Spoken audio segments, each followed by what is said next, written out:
Thank you. Thank you, Sarah. Thank you. A lot of the things that I'm going to talk about will be very much related to what Carol and Manoush said earlier, because the issues that are impacting on probation and family courts are very similar to the issues impacting social workers and school staff, so educational psychologists as well. So as Sarah said, I'm a NAPO member, and it's the Trade Union and Professional Association for Probation Service Staff. And I'd like to talk about family courts as well, but unfortunately that's not my area, so I'm going to focus on probation for tonight. So those of you who might not be familiar, probation officers are responsible for individuals who have been convicted at court and they're sentenced to either a community-based or a custodial sentence. And our job, our responsibility, is to protect the public by applying both punitive and restrictive measures and also rehabilitation through helping and supporting individuals who perpetrated offences. So our mission statement is literally to prevent victims by changing lives. Now, austerity creates significant barriers to this. Some of you might have heard about the increasing crisis that's prison overcrowding is causing. So prisons and probations, they work closely together, and probation officers work in prisons as well, supporting people throughout their sentence and before their release. Prisons and probations, we don't operate in silos, so we're very much connected to one another and also other services as well. So I think one of the major issues straight away when somebody goes into prison is that they're not getting the support there that they need. So lots of research already clearly highlighted that austerity has contributed to the violation of prisoner rights to access healthcare and decent living conditions. Now, this is impacting on people who already have a lot of issues in terms of their mental health, behaviours. They might already be traumatised. And they go into environments where it's not just that their freedom is taken away, which is the punishment for the offence that they committed, but the conditions in which they live in are not suitable for them to get better and be rehabilitated.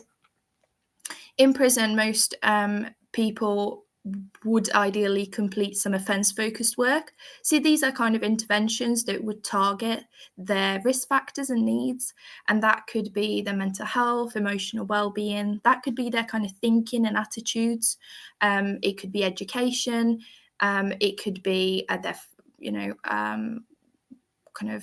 financial budgeting skills, so it could be anything. However, that's not happening in custody because of the lack of provisions.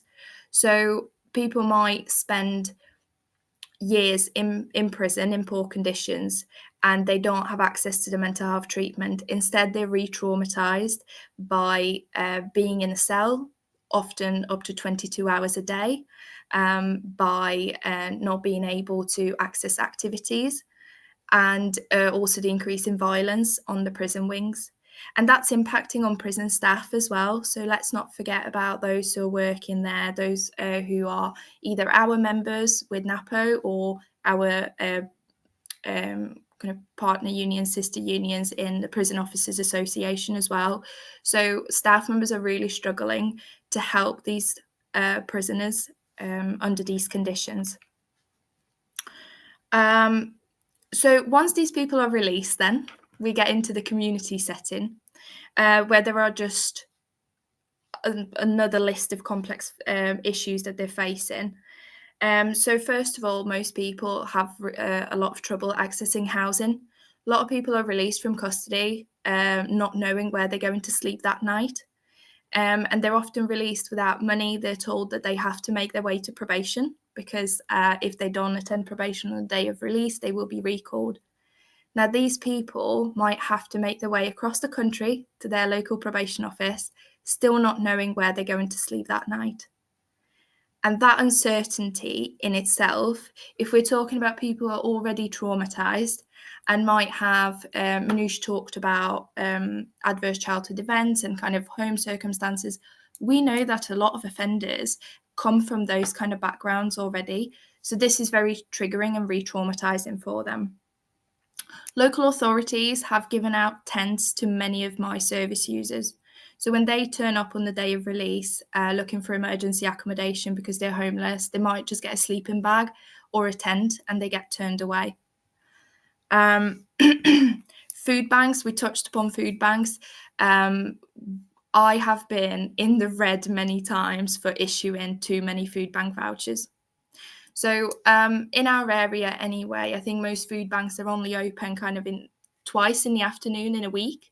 So if you're thinking about those who might not be available those afternoons, people who might have part-time jobs, childcare, etc., they might not be able to access it. People who have disabilities and might not be able to carry a parcel, a lot of food banks don't do deliveries. And also, if somebody is street homeless and they're given a couple of cans of carrots and potatoes and beans and maybe a bag of pasta, that's not something that they can cook in a tent or living in transient accommodation. So these are not appropriate conditions for us to then work with these individuals and rehabilitate them. We're supposed to be delivering interventions that are working on those executive functioning skills that Manoush was talking about as well. Those reasoning skills, consequential thinking, all of those, that's really hard to target when somebody comes into a probation appointment having not eaten for a day and a half. Many individuals are in need of mental health support, as I said before, but the provisions in the community are lacking just as much as they do in prison. We know that there's a clear link among poverty, inequality, and mental health issues, and it is a vicious cycle. Ongoing acute stress has a detrimental impact on mental health. So, for example, I had a female service user who was a mum and she was struggling to feed her children. She was a single mum and she was doing everything she could, but the bills kept rising. Rent was rising. She was skipping meals. She probably only ate every other day just to feed the children, and even that wasn't enough. So I would go and get a meal deal from Tesco's before every appointment, so I knew that at least during our appointment she had a sandwich. That should not be happening. I had another case, for example, who managed to get private rented, like it was a one bedroom. No, it wasn't even a one. It was a one kind of bedroom situation where it was a shared house. That's what it's called. It was a shared house. When I went to do a home visit, it was absolutely horrendous. The conditions were awful. Half the window was broken. There was wind coming in throughout the winter, and he couldn't be approved to have his children overnight because of the living circumstances. So when you think about how it all impacts the family dynamics as well, that individual was safe to have his children, but he couldn't because of where he was living. It also increases the recall rates back to custody, because when people don't get support with their mental health, they don't get support with their housing, they're much more likely to then their risk to be deemed as escalating, and then they will be sent back to prison because of that. So it disproportionately impacts people who are living in poverty, absolutely. And just to mention as well, I'm not sure whether I'm running out of time, but staff members, so our members in NAPO, are also hugely affected by austerity. So when we're saying that, for example, staff members are buying food for their service users, or in some offices they started food banks, these are members who are also struggling themselves. I have several colleagues who cannot heat their flat or house in the winter, who are themselves skipping meals, and then they feel personally responsible to help feed their service users and their children sometimes. So you can see how it's just, the impact is all across the board.